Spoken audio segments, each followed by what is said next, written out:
We feel like our job is to make sure that the internet is happy with our work. Like, that's our audience, like that's our client actually.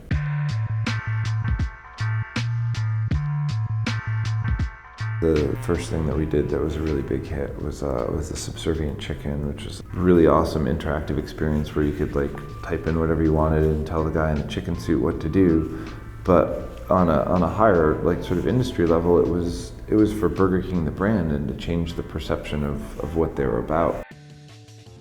And it was a campaign for a sandwich, but it was sort of a brand success. It sort of legitimized the internet as a mass medium, as much as I would say any other site on the internet. That we can do something on a scale that rivals or exceeds, TV and other mass media. For the most part, every project starts with a brief from the client where they're describing, what their problem is. They want to sell a product, they want to change their brand, they want to engage people on the internet. And one of the first things that we do is rewrite that for our own team. So then we use the web a lot for collaboration and for brainstorming, and we have message boards that we've made where we talk over Instant Messenger, we meet in person, we have like kind of permanent video conferences set up in between our offices. So everyone can pile in, like at a certain level in the project where we're like thinking of cool stuff, everyone's invited, and by everyone I mean like our office manager might have a good idea, and they're sort of welcome.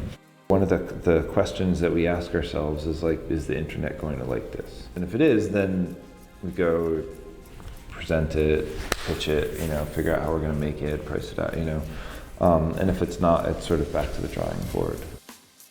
Every brand's on, has a YouTube channel or is on Facebook or, because it's free and easy, but then it's also because there's an audience there, I think the most important thing actually that has caught people's attention is that you can keep score on the internet now of how well your campaigns are doing.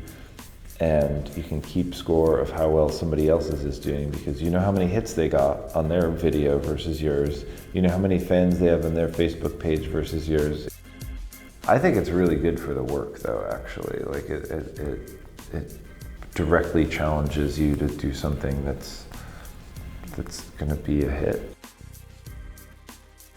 Brands have to do things that people actually like and people are engaged with and that's actually interesting. And sort of the era of psychological manipulation, I think, is actually over, or at least harder.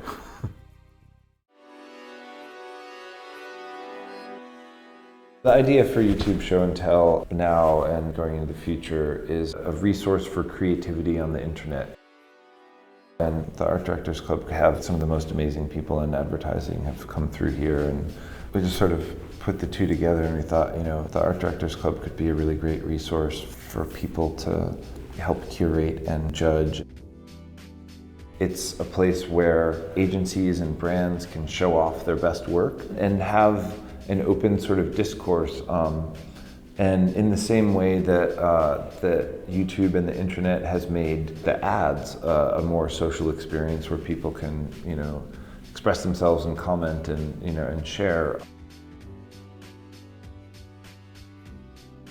It's like we're kind of doing that with the campaigns and with the creative process and with the relationships between creatives from one agency to another. And it's amazing because as it's grown, you realize that should have existed on the internet and it didn't until now. And so far it's been really great, and I think it's going to stick around for a long time and it's going to be really amazing.